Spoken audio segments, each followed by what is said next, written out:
তো বন্ধুরা, আগের ভিডিওতে বলেছিলাম বিজয় মিছিলে যাব, তো দেখতে পাচ্ছ রেডি হয়ে চলে এসেছি। এই যে দেখতে পাচ্ছ আমাদের বক্স লাগানো হয়ে গেছে, কত পতাকা দেওয়া হয়েছে, কত লোকজন এসছে দেখতে পাচ্ছ আমাদের গ্রামে। এই যে আমার ফাইনাল লোক দেখো। তো এবার তোমাদের বক্সটা একটু শোনাই।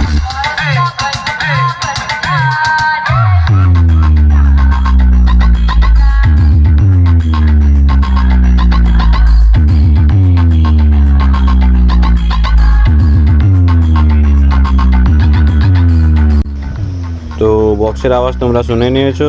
তো চলো এবার তোমাদের র্যালির ভিডিও দেখাবো, কিন্তু তার আগে চ্যানেলটা নতুন হলে সাবস্ক্রাইব করে নাও আর ভিডিওতে একটা লাইক করে দাও। চলো দেখাচ্ছি এবার।